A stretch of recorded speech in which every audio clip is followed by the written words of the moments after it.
playing catch-up pretty much the whole game versus King's Own Dragon X. Now they've had a little bit of time, and we'll see as we get on to the ban phase here. Not too much out of the ordinary, but the Camille banned away. You know, EVOS, we've talked about their top lane focus, and they have had a lot of YiJin playing with Stark, playing around Stark, also splitting the map quite a lot and having Stark going for split pushing strategies and skirmish strategies. And I know that when I was preparing for this game, my eyes naturally levitated towards the jungle matchup because I love watching a really intelligent pathing jungler, Xmithie, against an aggressive jungler like YiJin, because Xmithie has played both sides of the coin. He's very good at nullifying aggressive plays. I think back to his Ezreal jungle games for Immortals last year. He can do a lot of things. He's very careful. He really cultivates smart strategies to counter people, and I like to see what he makes of YiJin. One of the biggest things for me with Xmithie is how adaptable he is depending on the jungler that he's playing. Exactly. If YiJin is focusing on counter jungling and taking away camps and getting these big farm advantages, will Xmithie play a similar style like we've seen before, where he's willing to sacrifice and go down bottom and get their bottom lane ahead? Or will he actually mount a counter attack and try and close the trap on him? So we'll see how adaptable they remain. Trundle, again, as we said last game, first pick, nothing out of the ordinary. All right, and Ornn taken away right off the bat here. Both these teams played Ornn in their first game of the tournament, at least the group stage itself here. And it means that Impact have to play a new champion here onto this one, and they need one more champion here. EVOS, they're going to take a blind Cassiopeia pretty early on in the order here. I think a very strong champion on this patch. Still feels like we're a long way away from understanding the tournament meta, because the ordinary, the extraordinary, it feels like the line is kind of pretty dotted at this point. We're still learning where priorities are. The Ornn priority, I think a lot of us have prophesized will jump up. We see it early here, but the Gangplank available makes a very comfortable lane for the side of TL. And there you go. Yeah. The first thing on people's minds when, oh no, MSI is coming, Conqueror is going to be there, top lane tanks are going to be out of the meta or whatever, and Impact only plays tanks. Well, and Gangplank. That's not the case, exactly. Plays a mean Gangplank, also has received carry top lane bans, but anyways, this time around we are going to be seeing Impact on the Gangplank. One of the biggest things as well for them this split has been how well Impact has been able to absorb pressure. And we'll see if he can actually do it on this champion, because that is where it is of the utmost importance. Plus, Gangplank with the added bonus, of course, with the ultimate can affect the bottom lane and fuel the bottom side of the map for Team Liquid. And you're already seeing, though, a little bit of a split priority in what's being grabbed here. An unanswered jungler for the NALCS and Team Liquid, unanswered support for EVOS Esports representing Vietnam, and you can see they're already putting in a couple of support bans to try to open up that advantage. And you look at the champs picked up already, though. Screams team fight on the EVO side. Cassiopeia, a huge backline mage. The Alistar Ornn is insane, not only frontline, but initiation to start those 5-on-5s. Yeah, the hard engage is definitely there for them. And we just saw, the long-range initiation of Ornn demonstrated in the last game. He can set it up, Alistar can follow up, and be that extremely tanky front line. So we'll see if EVOS can have a better start to the game. They'll have the initiation tools to force the fights that they want. And you look at TL's side, they haven't really gone either way when it comes to what their comp will be about, but they are able to show up with the Gangplank ult, with the Ryze ult, and actually impact areas. So they play the map well with their first 3 pick. It hasn't pigeonholed themselves into anything. Looking for both AD carry and jungler. And whenever I see an aggressive jungler hold the jungle pick to last, you do start to wonder.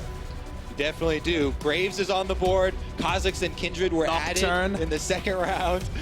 So there's definitely Skarner also is banned. So they're definitely checking a lot of the boxes here, but it doesn't feel like EVOS are worried at all. The only super good early game junglers left are Olleh, which is already generally considered countered by Trundle, and a Nidalee, if you really want to go for that one there as an early game jungler, which maybe some people think is around or not. Ezreal, of course, you saw grabbed up. Want to make sure DoubleLift couldn't get that. He's going to make his second game in a row on Jhin here, as Tahm Kench might round out the lineup, which I do like, by the way. When you have a bunch of hard engage, you can pull one of those targets back out with Tahm Kench, reposition, and then fight. Nocturne would be massive in this particular game. Very strong against Jhin. They have Ezreal who can self-peel. Everyone else wants to dive in. Very interesting to see, because Nidalee, Nocturne does feel like it would be a risky jungle pick. The Nocturne's being hovered. Ooh, will it be lights out for Team Liquid? EVOS Esports wanted to match that last column with a win here in their final game of the day. And it's going to time out and go to Zac. So instead, another long-range, hard-engage tank to set up for Slay and Warzone to make the game just that. Yeah, Nocturne, there's so many things you have to take into account with Nocturne too. Especially with Tahm Kench kind of being the last pick there for Team Liquid, can be a huge denial option. Meanwhile, though, the Zac also has some things to worry about, with the Trundle long-range pillar being a very problematic for him if they don't control vision extremely well. So they are going to have to do some work ahead of time, but they have a lot of options. Like, that long-range hard engage is just there in spades for EVOS. I think they got a bit of cold feet, though. You know, I saw the Nocturne coming. I thought it would really fit. Now you go for Zac, who's a bit of a self-counter pick into the Trundle. Also, if he jumps in, doesn't have his ult up or his flash down, just gets Trundle ulted and can be focused down. So they definitely have lowered the damage. And also, speaking of damage, the turret dive on the Gangplank with 2 true tanks, it's much harder to actually punish a squishy scaling laner in GP. All right, well, lineups are already on your screen. The coaches shake hands, and we'll see which of these teams ends up sitting at the bottom of the table at the end of the first day. Only 4 of the 6 teams here are going to make it into those semifinals over in Paris next week. And these teams are on the chopping block, of course, right now. The question is, you know, who else can maybe join Korea and China and Flash Wolves as the so far undefeated teams in this one? If those teams keep doing well, there's only 1 spot left across Fnatic and EVOS and Team Liquid here. So see if those upsets can happen, or if they can start shaping up well here. Players on your screen, game loading up, and we'll be ready to go in just a second. Both these teams felt creeping dread very early in their first games of the day. So I think the early game here really is the acid test for both Team Liquid and EVOS. And it's interesting because we're focusing so much on the junglers in this one, because that is going to be a lot of the early game. And with the last pick, switching over to Zac there at the last moment, Zac does not have a lot of agency early on. Going to be farming a lot more. Counter jungling, definitely not going to be on the table for him. And Xmithie, it feels like, has more options at the moment. Right now, Zac was dancing, I believe. He was having a little fun, but Impact is all business. Yeah, no, he's going for some fights right here. I generally, by the way, would take 2 grass procs over 2 or 3 klepto procs. Okay, he got a bag of gold, so never mind. Now Gangplank's winning, but that was being a bit lucky.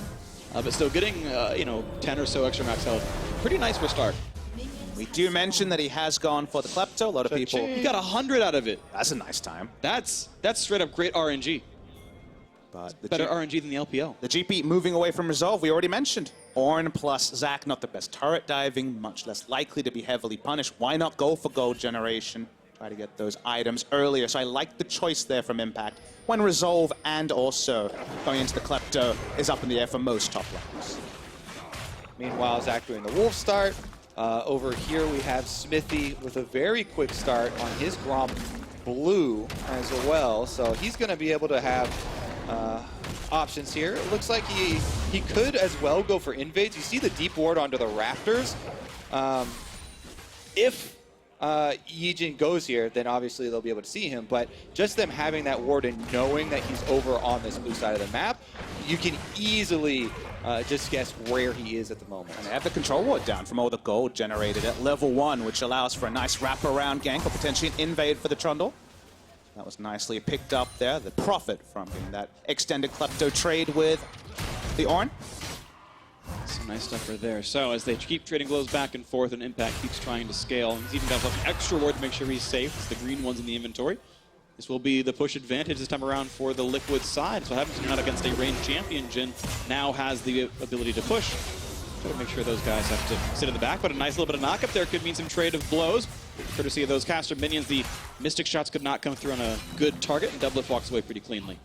Meanwhile, the junglers there, YiJin goes for a very safe early clear, just the blue quadrant, doesn't want to give away anything else, goes for the recall, doesn't want to get low because he knows that the option there for Xmithie on the Trundle could get very aggressive. Xmithie does not, however, and he's going hard clearing at the moment, gets the scuttle, he's clearing red side now, so Xmithie actually going to have quite a few CS, whereas YiJin did get the first back and going to have a lot more sustainability in the jungle. And it's a treat to see YiJin with the shoe on the other foot. He's not on the Graves. He's not on the champion, expected to dictate the matchup. Like we mentioned, in some ways self-counterpicking himself with the Zac to try to really load on team fight damage. Pobelter not quite able to stop the recall. So now we're seeing someone off their natural style. You remember Peanut when he was first playing Cinderhawk junglers after being that big warrior Lee Sin and carry Nidalee player, struggled to adapt. YiJin has kind of played all the sides. When it comes to the international stage, he's really had a very aggressive advantage. I mean, they first picked Kha'Zix to give him that the first time today. And on top of that, not only is YiJin playing a little bit, out of the norm that we've seen from them, but Stark as well. Stark for this team has been so much about aggressive trades in the top side, and then playing a lot around him, but he's on the Ornn into GP at the moment right now. And he's still, going for the trades and trying to push Impact in, but there are a lot less options, as you said, for really trying to get those early kills up there. At the moment, though, Impact getting kind of low. Yeah, YiJin is on this side of the map. Right, at this point, if Trundle's not around, he's low enough to die to a turret dive or have to flash away from some of it. We'll see how EVOS plays around this right here, because Impact now used his last corrupting potion stack. He's barely got mana to eat some oranges, but that's kind of it. Yeah, but as soon as you see the Scryer's Bloom popped, you know that they don't even have that on their radar as going for a dive, because you're giving away your position in order, to pop that Bloom and get the extra vision. He's just going to go for the steal on the prompt there before pulling out afterwards. That is going to prompt Impact to go for his recall, though, heal back up and get the first purchase of his Sheen down. Quite nice timing. There we go, teleport down, of course, in a minute, and maybe 15 seconds, we'll have Cannon Barrage to be able to put some pressure on that bottom lane, but Impact can't join it physically himself. Stark, of course, might have that option. Looking now at the mid lane, maybe. Only level 4, though, on this Zac. Not much of a diver just yet. Not going to find it. Warzone just going to be able to go walk back in the lane, keep getting the farm. This mid lane matchup, though, is +5 to Pobelter. And now here comes that attempted play. Grounds him in, looks for the Q, going to pull him back in. The flash, and Pobelter's going to get away for that one. Still has his own teleport to get back to lane. I mean, the lane presence from Pobelter will go down. Here's RonOP going for a bit of a roam. Ooh, this could be the big play. Xmithie, they're right around the corner and in Fog of War. Either way, they're not going to go for that dive as the minions go down. Now, they see each other, so they know that this Alistar's right in front of that jungle. And now Olleh looks for the flank. This is going to be a 2-on-2 as junglers and supports. There's the pillar up there. Headbutt to buy some space, and then the pulverize to make sure he doesn't get chomped up afterwards. Olleh not going to get much more CC out of this one. Pretty clean to hold both your summoners there if you're RonOP. So. Yeah, I was thinking that Olleh was going to hug the inside of the river wall there a little bit more, so that you're expecting the headbutt coming out, and if he's more to the bottom, then you don't gain as much distance. Right, yeah. But in the end, there is an ignite used by Olleh, so in fact, summoner spell advantage for EVS. They're getting out of the invade. And semi-increasing light will have a game of time. We talked a lot in the previous cast about the Vladimir being able to overtake the game. You look in this game, normally timings are involved. When we discussed Ezreal, we just saw Prey absolutely monster with Trinity Force and Muramana before 20 minutes into the game. Now you kind of have this weird duality where Ezreal, but also Jhin against 3 tanks traditionally does fall off. Huge front line for the Jhin to try to puncture through. So very interesting to see where the timings go. To me, Impact is really the late game insurance for the side of Team Liquid. Yeah, Team Liquid, they definitely are the ones more geared toward countering moves made by EVOS. It's such a different story, though, because of the supports in this game. While, it is the same bottom lane there for Team Liquid, because RonOP is on that melee champion, it's been DoubleLift and Olleh shoving in, and them with the ones for the early move, them with the presence here, and they're allowing Xmithie to take up an early Ocean Drake. That is so good for a team that's looking for more counterplay. So good for Gangplank spamming out. You can just get out of combat with champions, get a little bit of regen up, and then return to farming up all the extra gold.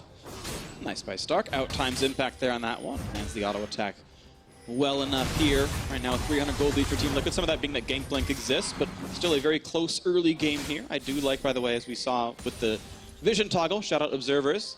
The Drake was not physically seen as Trundle started it, and a good pick up there. Gotta always watch now the mid lane minion wave positioning, because there are no summoners on Pobelter.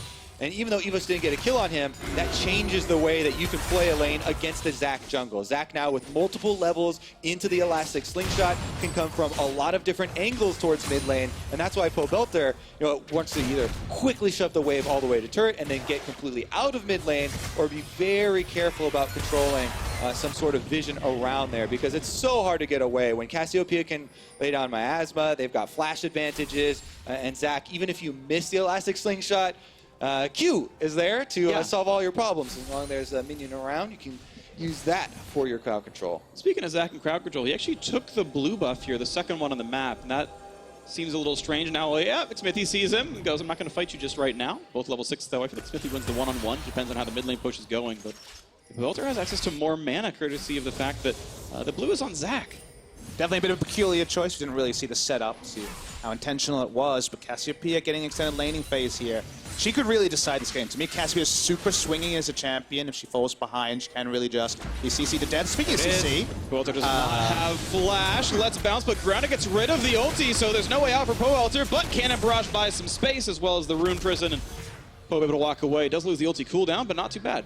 Yeah, they were definitely looking for that play, and they got some damage onto Cassiopeia, but you can see 2 ultimates used, as you said, and the Gangplank ultimate now not going to be available for bottom lane if anything does break out there. I thought the execution wasn't fantastic from YiJin going for the very optimistic use of the Let's Bounce, but speaking back to Cassiopeia, flash in, go aggressive as the Cassio in team fights. The Grounded sets up so much wombo CC that if she hits all of her item timings, could be the sort of game where Cassio really profits. He's taking some damage here. And he's trying to play around Petrifying Gaze, does turn it away. Warzone is able to walk without a flash. Pope can't even chase him for anything there, but managing to force an ultimate out is a nice little bit of a trade. Yeah, I think Team Liquid, both Pobelter and Xmithie, playing very well around the summoner disadvantage of mid lane and not allowing EVOS to get anything out of that kind of timing window that they had. Not to mention Xmithie now moving in for a Raptor Steal here. And Wolves will go to him, even though it's YiJin who's gotten... it's fine, it's okay. Now with the dive at the top side, look at the damage output! Solo kill, first Bloodhouse Stark!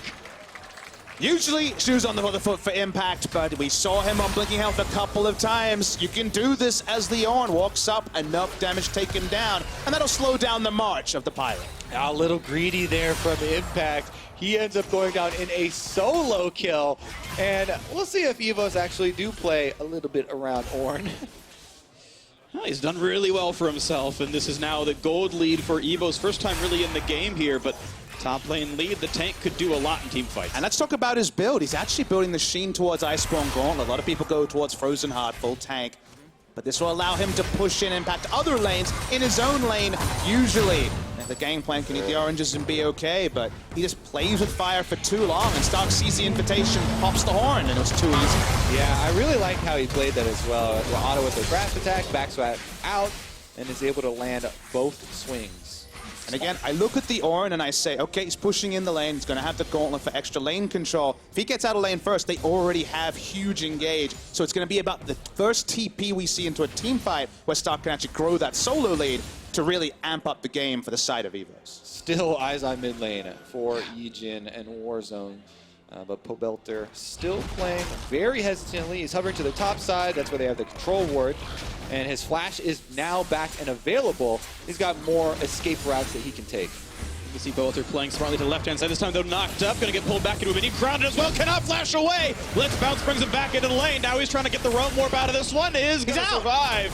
Whoa. And actually, again, only burn the ultimate. The flash stays up. That's a pretty good escape. Yeah, if he was going to burn the flash, he would have flashed the elastic slingshot, and they instead, again, decided to use both ultimates to get him out and save the summoner spell for a more dire situation. He felt like as soon as he saw the shadow there with the Zac elastic slingshot, they decided to go for the outplay and spend some health instead. And that's the payment you get for going for a very defensive build. Early Merc Treads plus the Magic Mantle. Round 2 comes in, going to find the slow. Into the knockback as well. Grounded yet again. There's not a way out for Pobelter. Flashing, but here comes the chase, and Warzone just knocks out his teeth. The second time around, you do flash the elastic slingshot. Yep. Yeah. He got super greedy this time around, not flashing it this time around, being that low health and not having those ultimates means that Pobelter with the late flash afterwards, still already dead. And he knew he didn't have his jungler coming because he'd already started the Rift Herald through all of that play. Yeah. He must control the bot side. Here they come. The flash forward, gonna find a little bit of something. The auto attack to find a stun as well. And Olleh, here comes the dive. The knockup is in. RonOP takes it. Ignite is on. They're gonna get low on health. Just barely survives the encounter as they get Olleh to drop down. But this is an easy one. Pope could auto attack for this. And now, will he die how for does it? he feel about the 1v3? Gets a root, walks away. Not gonna be knocked up just yet. Now here comes the chain CC. Xmithie, and Ryze will fall. Another one comes in for EVOS. Now DoubleLift knocked up, and for the next trick, he's going to find a pillar in the face. Is Stark running out of health. Xmithie pops the ulti. King's tribute. Thank you very much. A second kill now for Team Liquid. Looks like it will now be the disengage as they trade kills back and forth. And with that teleport down to the bottom for Stark, that leaves Impact on Gangplank on top side, possibly to get first turret bonus gold. So even though those kills kind of go on an even wash, it is Team Liquid that will get a lot of the bonus gold from the objective. Absolutely. Overall, you definitely value what Team Liquid picked up specifically onto Impact, who had to deal with being solo killed earlier in the laning phase. There is that solo gold onto GP. Trinity Force definitely on the next back. Now there is an Infernal Drake up, and Team Liquid are making the first move for it, using the Blast Cone to jump over. I don't know if they'll be able to burn it down in time, though, because RonOP scouts it out. But Zac, Ezreal so far. On one. Pobelter 3 versus 2. 3 versus 3, and here comes the dive on in. Olleh's on the front lines, doesn't have an escape tool for this one. Xmithie does use his flash to get out, but Olleh is so low, pops the gray health shield. Warzone needs to land 2 more skill shots, gets the poison, gets the kill. Thanks for the leash. Dragon goes over to EVOS Esports. Eyes too big for the objective there without the personnel in place. Pobelter had no ultimate, no teleport, and he was walking from the fountain. They were trying to make a sneaky move here to steal the Infernal Drake away before EVOS were able to reset, but they were caught red-handed. Now it's going to be the red buff that might be over and over. Ooh, nice pickup though. Xmithie managed to chomp and smite, and now YiJin might be in a bit of danger as the ulti comes across the slows for impact. RonOP has a stun, but there's no ultimate and no flash. Ooh, they do get the root, and this is going to be the kill coming through. They make sure Impact grabs it and walks away with a bit more gold. So EVOS this time buys up more than they can chew. Definitely a bit of a seesaw here, people. Just overstepping their bounds again and again. Just the tip of the deadly flourish. Enough to take down RonOP. It's going to be early channel here of the Rift Tower, but they know Alistar can't be here. Ezreal popped over to get the Gromp. Let's see if there's going to be a second turret for TL. Gonna keep up the extra pressure on bottom side with the Rift Herald. As you said, charge will get off. And they're also rotating Impact back to top side so they don't lose top side turret health, and they push Stark off of that one. So Team Liquid will secure the 2 turret lead for themselves. And what you need to do with that is try and, again, get the vision down, because EVOS have so much hard engage, as we went over in champ, so like so many options for forcing those fights. Team Liquid are going to need to have some extra vision to help them with seeing the Zac and seeing the movements from EVOS coming. Gonna watch the replay of this entire passage of play on the bot side. Deep teleport, we talked about the Ornn wanting to spread his lead after picking up the solo gold. They had to get very deep under the turret, and it was really honestly about who wasn't there, the GP, as we ended up noting. And as you can see, if you're watching the minimap during the replay, Impact started recalling there, but he cancels it and then is able to push on the objective. And then Pobelter, as you saw, teleports in, gets the extra kill, but it also kind of baited them into staying longer, using flashes forward, and since Xmithie was able to arrive and eventually answer the kills, that's where, you know, the extra time and everything went Team Liquid's favor. But again, they got really big eyes for this Infernal Drake, and even though they didn't have mid lane presence, Pobelter back in base with no way of getting there, they still tried to steal it away during a small window here, and they ended up paying for it. We do see the fallibility of Jhin in our first cast now in this game, where he tries to walk up, he doesn't do damage to the Inferno, he's not able to actually open up. Jhin's contribution basically nil there, despite being the only AD carry within range of that Drake. Again, but at the end of all of this, still very even game between TL and EVOS. That dragon play from Team Liquid was a bit reminiscent, actually, of their first game of the day, where they had a good play bottom, and they had an advantage, and they were choosing between a turret. Well, Olleh actually now. Flashless Tahm Kench knocked in the air. Gray health pop does not matter. Stark grabs himself his 3rd kill of the game. 3-1-1, best performer on the team. You do end up getting a bit frustrated because TL, they don't have eyes on the Zac. They don't have deep vision. They need to know where all these threats are coming from. So you shouldn't be surprised, Olleh, that you walk that far up and you die. And she knew Zac was on his Raptors. They just pushed him off. He was in range the whole time. And there you go. Yeah, really silly that Olleh steps up by himself. This means a bit of time in the mid lane now. Barrage buys a bit of space, but they might look to really just push them off. And that turret's not yet going to fall. And now Impact, the one going against Ezreal. This could be very good for the Pirate. And looking to knock down a chamber, but can't get the slow. And now, Slay pushing him out, kites away the skill shots that were important. Meanwhile, though, Team Liquid are in a 1-3-1 setup. They have top lane pushing, Pobelter on the Ryze pushed in topside, and now they're collapsing. The vision with the control wards and deep vision inside EVOS jungle is technically there. They're trying to now make this collapse work, but again, no Gangplank ultimate ready. They can play 3 lanes really well, can Team Liquid, if that vision does stick. That's what they're trying to do with a 2-turret lead. Obviously going to be focused largely around this mid lane turret. DoubleLift happy to be a lot safer, just pushing waves in mid lane.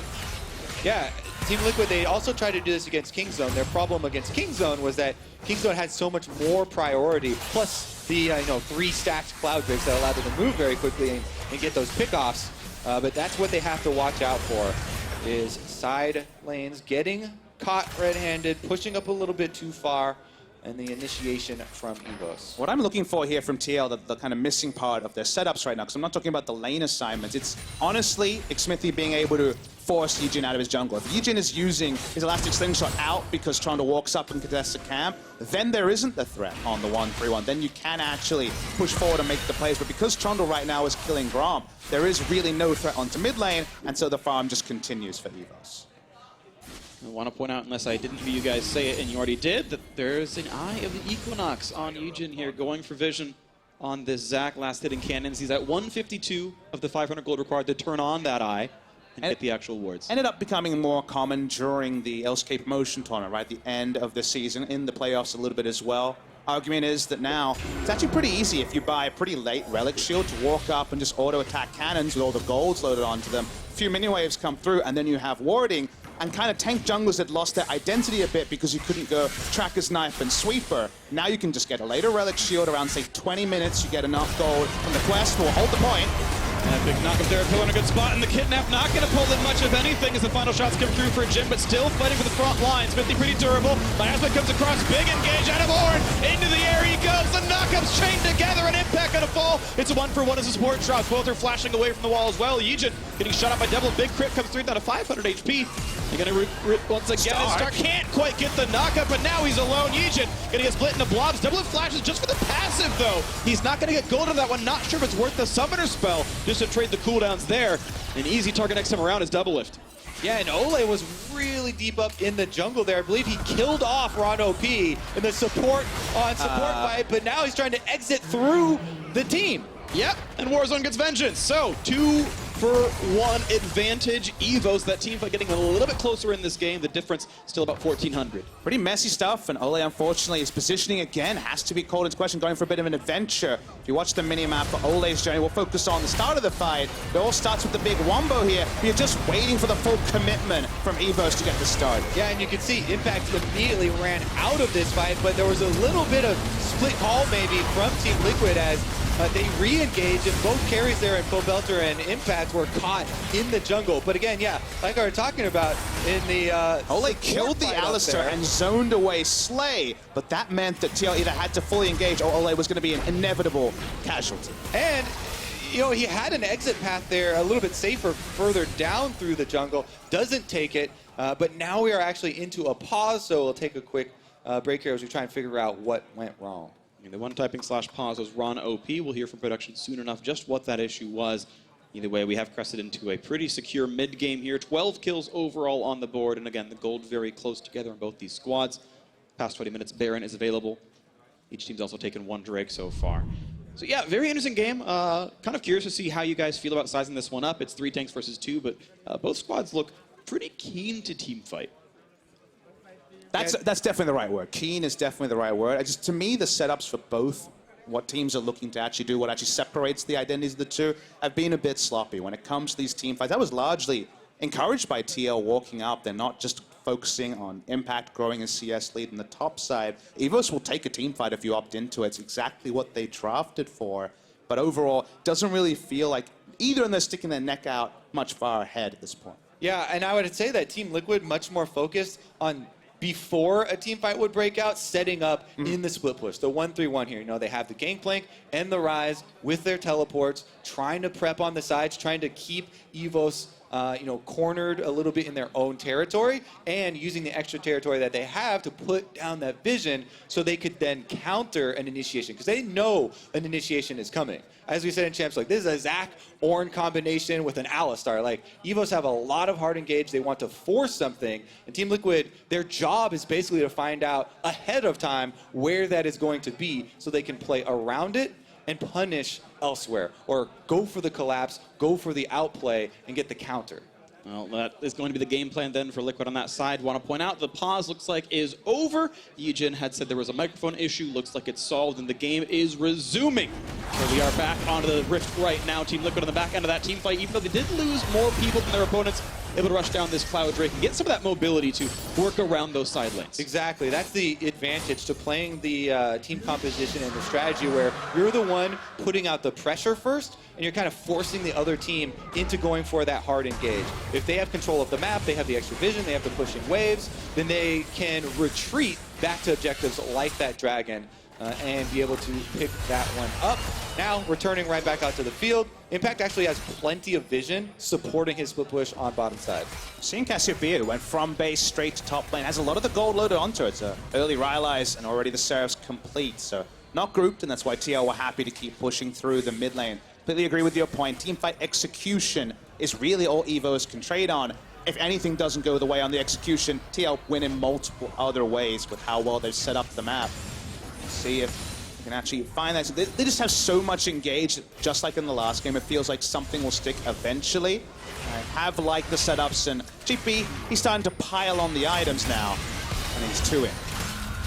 All right, look at the items overall. You mentioned the 2 in the Sterix Gauge, the slightly tankier item there for Impact. Comes it may be, but now it's 2 on the front side. Warzone versus Pobelter. Gets slowed down a little bit, but has turned away from the stun. And now a kidnap on the top side. DoubleLift got caught out, and Let's Bounce gets the kill. Now Pobe still in a duel. Look at it's going to be close, but Xmithie is there. And the Ornn call wasn't quite in range, so Pobelter just barely walks away. It's a 1-for-1. And again, during this whole time, Team Liquid are split pushing. They fought that 4v5. Yes, there was a Gangplank ultimate, so maybe you get a half of counter there for 4.2 versus 5. 4.2 with 5, but he's still split pushing. They get the turret on the bottom side, and they have to have the Ornn recall. EVOS, though, because they had the extra priority in mid lane here afterwards, are still able to answer, and they get a turret for themselves as well. That is their first of the game.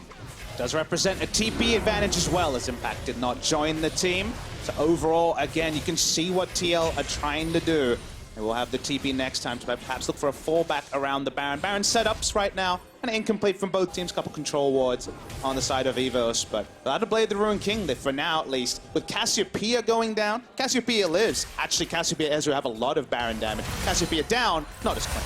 Yeah, let's take another look at this, because it's actually pretty well played as far as trying to move to 2 different skirmishes breaking out here. Yes, there's a great kidnap there on DoubleLift, and the kill was taken over for EVOS. We didn't get to see the other half, but now they're right back at it and on the run. RonOP right behind them, goes in for the pulverize on a 2, and he's in the front lines at a half HP. Of course, has the ulti available, pops it right now, canceled on the teleport. Actually, he's not going to be in this fight too easily. The big knockouts come across, huge plays there. Pope looking for the duel against the Cassiopeia. Double's already dead, and Slay comes in to grab it. 2 kills already, make a turret fall and a third. A huge team fight on EVOS Esports. And from all directions they came. Slay was topside, but he's Ezreal. He can self-peel, doesn't need to be fighting front to back. They turn on to Baron, doesn't matter if the setup is there. For TL, this will be Baron EVOS. Team Liquid exposed themselves, and EVOS are able to take advantage. Now they're going to be able to take down mid-turret, but can they escape afterwards? Pillar looks like it will say yes for Impact and Xmithie, but Impact's got a ways to go still. Well, Slay could be in danger. Yeah, he doesn't go Blast Code into the Fog of War. He will... Brain. Would have been low enough to maybe die to the Impact Gangplank. Either way, our Phreak has malfunctioned. My brain is just jet lag. I got 4 hours sleep. My brain is not working very well. But Impact is running away. He's going to stay alive. And at least Liquid get 1 turret on the back half of that fight. I just couldn't wait for this replay, because it was the craziest team fight you've ever seen. Consider what happens here. The Alistar getting to back on that part works, but Slay is alone on the top side. We know the engage there for EVOS. Not many team fights are constructed like this, but again with this Jhin pick, no fun at all for DoubleLift. Yeah, I mean, they don't have many options in getting out. When Team Liquid move into the river without any deeper vision, that is spam pings from EVOS. They're like, let's get them, jump on them now, because Team Liquid, before doing that, they didn't do any of the prep that we talked about. The vision there to see the moves coming or the side wave pushing. This is right when they had gotten back out on the map. So dream scenario there for EVOS. They absolutely punish them, collapse from all sides, get the kills, get the Barons, and now they're taking so many turrets. They had only one turret before this.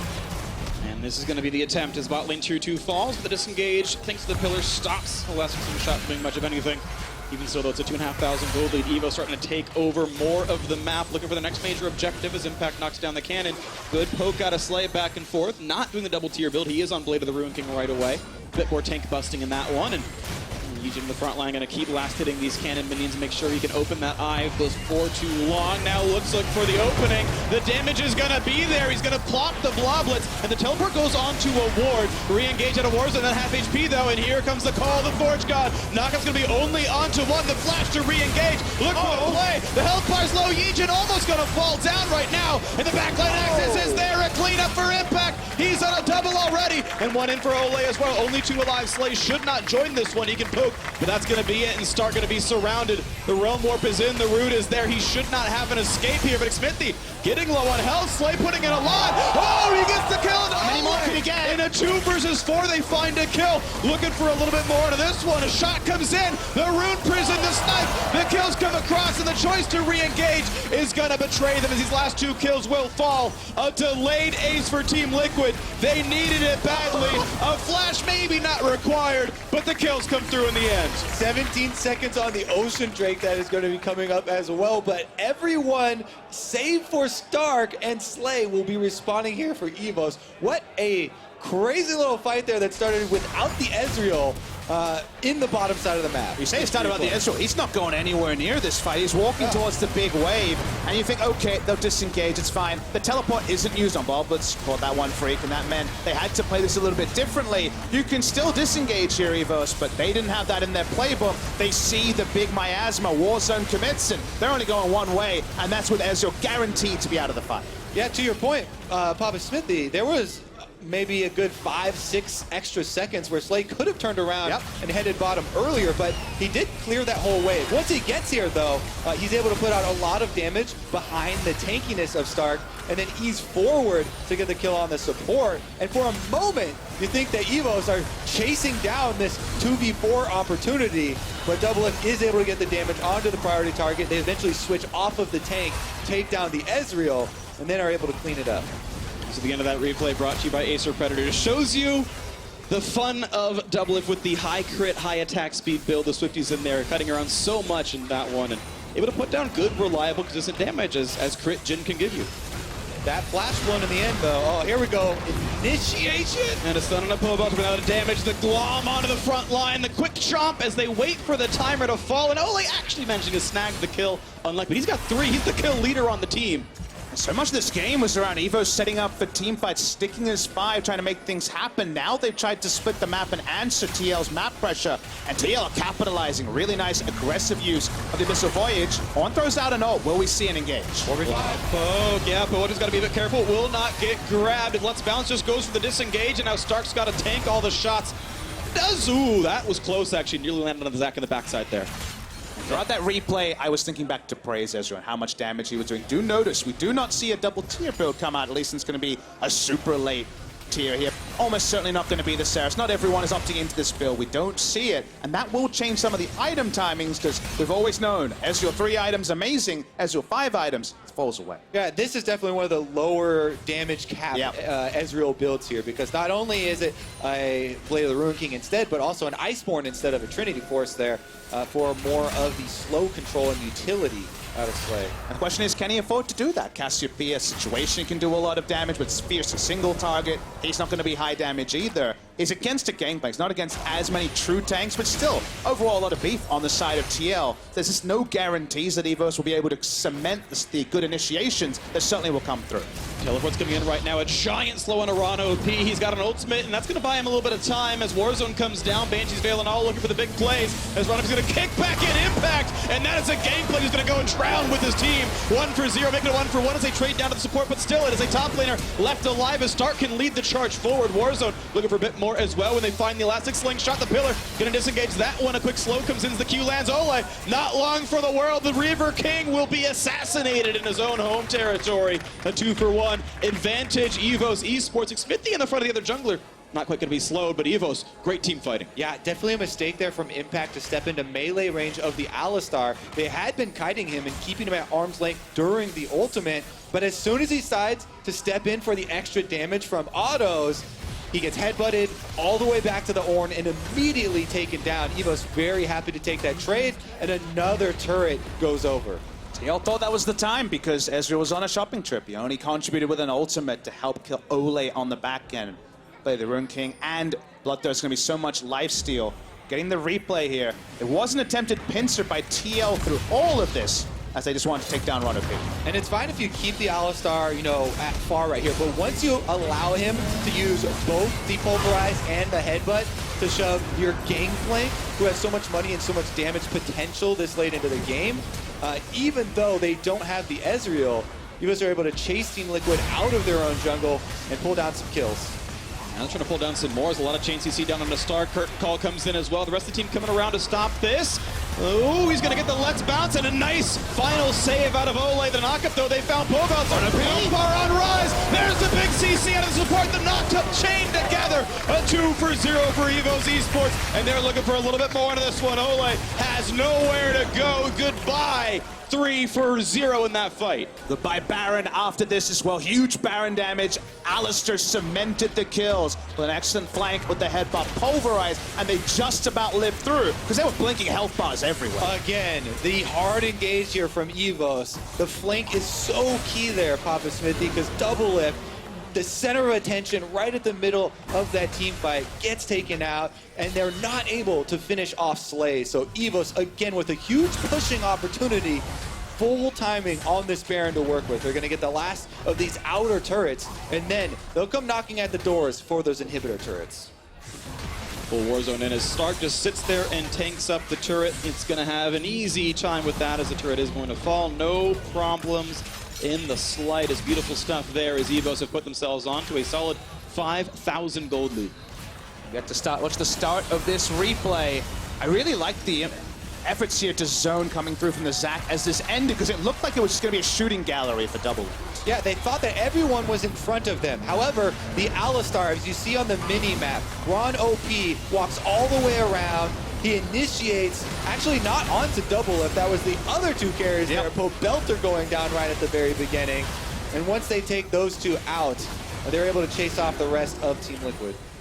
I think this game will continue to be Baron-centric for EVOS. If the game does extend to the next Baron, they have a double lifesteal AD carry, a Cassiopeia, and tanks. They play so well at starting and turning off Baron. Actually taking down the turrets, that part's a little trickier, because if they don't turret dive, it's a bit slow going. Yeah, earlier in the game was a little bit difficult for EVOS. They were on the back foot. We constantly had control of the map in Team Liquid's hands with the split pushing and keeping up the pressure. But now that they have this hefty gold lead, it makes it so much easier for EVOS to just bring their crowd control, force Team Liquid to group up here, and keep them in a much smaller area. And the Baron buff also represents that they're kind of blown hope. The Gangplank split push is no longer a real thing because of the ability to push the waves here so effortlessly for EVOS. Still trying to hold up as much of a defense they can. Like we're mentioning though, until those inhibitor turrets actually go down, it's pretty slow going to actually cement the advantage that EVOS have created and actually close this game.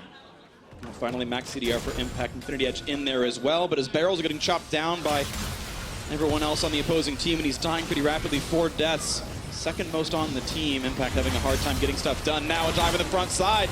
But a great pillar means there's not going to be a lot of CC. Turret still falls, though. This could be the big fight. Knock up on it, too. They found Trundle and Ryze, but able to walk away. Warzone still building up some space. A flash pillar looking to isolate him. The barrel's going to land a stun only on Olleh. Puts up the shield. The burst going to come in. That is a huge kill for Team Liquid. And now on the 5-on-4 is EVOS forced to run away. Impact getting low. He's got to respect Slide. Does not land the missing shot though. And Gangplank able to run. True shot barrage will not get that one either. As the disengage is still coming through. Pobelter looking for maybe a target. Another Arcane Shift comes in. He's slowed down by his Gauntlet, and it will only be the single kill. They're able to chase him off. Zac here does get snared up, and Xmithie's still on the chase, but they're gonna let him go. Minions on all sides of Team Liquid's base here, and they barely are able to fight their way out of this one and expire that Baron buff. We have some very stubborn decision-making from some of the carries here. I was watching Warzone, backs next to the wall, definitely able to flash, always want to get as close as possible to guarantee you get over. Never used it, thought maybe there'll be a collapse from his team. Feels like there's some split shot calling here from the side of EVOS. It's all about taking down this turret. We already noted how hard it is for the side of EVOS to do, but after this play, they seem a bit scattered. So the encounter there is from Team Liquid. There is a Trundle pillar from Xmithie, able to get the Zac out. And then, this is what you're talking about. Warzone here, Cassiopeia is isolated. Pillar in his back. He wants to outplay. He gets a stun onto Olleh. And he wanted to, like, finish the kill right before he flashes away. But then the CC comes in and he can't get out. If you're told by your tanks, our CC is up, we can go in now, then you make that play. But it didn't seem there was a clear call by the time Alistar got in there. Warzone was already dead. We've already noted how they have damage queries when Cassiopeia and Ezreal aren't there. They rear their ugly head, but they were able to break the inhibitor turret. Didn't get the actual inhibitor, but that was already, as you can see, a pretty difficult thing for EVOS to actually obtain. The major items are coming in. Death Cap already done for Pobelter, but only the combined to go for Warzone, and he's already at 550 ability power. That item gets done, Warzone will just absolutely blast people in team fights. This is a very fed Cassiopeia. 8 kills in the team, 13 over 19 KP. He is the major carry right now for the squad and showing up so well on the main stage here.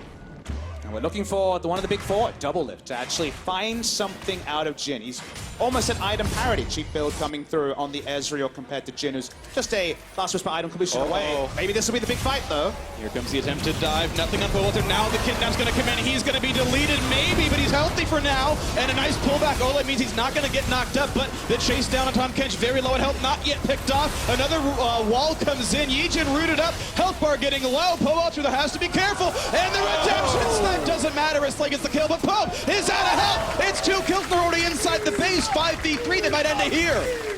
Inhibitor is definitely going to go down, and EVOS are coming for that victory. DoubleLift and Impact are the only damage in the team. And Pillar is up. Can they find Slay? A big chunk comes across. RonOP at half as well. But Xmithie's got to run away. He's getting lower and lower. Cassiopeia just twin fangs him down. And now the flash out for Impact. Now it's a 2 versus 5. Turret under fire. DoubleLift and Impact. Can they make it happen? And the clap comes through for Stark on the top side. Turret's going to fall. RonOP's going to drop it. It's now 3v1. Can DoubleLift do it? As Stark does get that kill. Flashes to safety. 1 versus 4. A number that Liquid knows so well. As the turret is still in their eyes. Slay wants it to happen. Still 15 seconds on his mid laner to respawn. There comes the turret. There's the knockup. He's going to be slain. The Warzone is going to go the favor of EVOS. They're going to get the win. 1-1 is the scoreline. The bulldozer comp from EVOS finally gets the job done. Destruction of Team Liquid. Impact had all the gold and unfortunately could never get in the fight. Tried to teleport in right at the end. The squishy center of Team Liquid exposed by all the tanks and eventually taken out. Team Liquid had really struggled with splitting this tournament so far. There's only been 2 games, but both times, either getting picked off, dealing with hard engagements, they have not been able to split the map. And EVOS Esports, and really living up to the very new legacy of Vietnam as a region.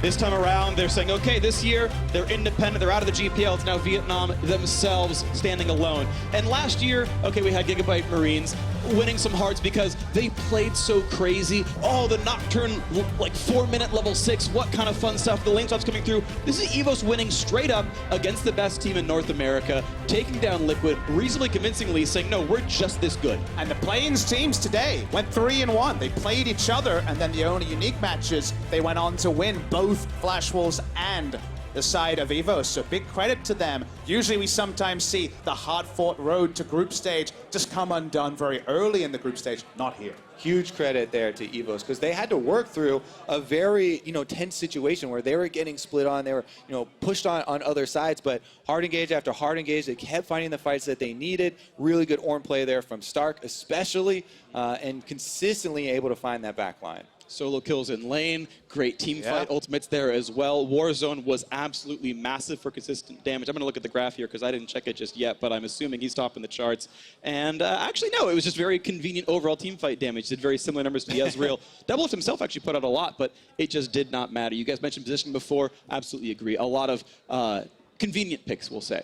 And at the end of the day, it wasn't how we expected. It wasn't the powerful jungle pick. It wasn't necessarily all about the top side. In fact, it was manufactured solely by Stark himself in the top side. They showed a different string to their bow, and they won the game. Well, beautiful stuff out of EVOS Esports. 1-1 on the day as we speak. Royal Never Give Up and Kingzone get ready to face off in our final game of the day. We'll be back in just a few minutes for that matchup.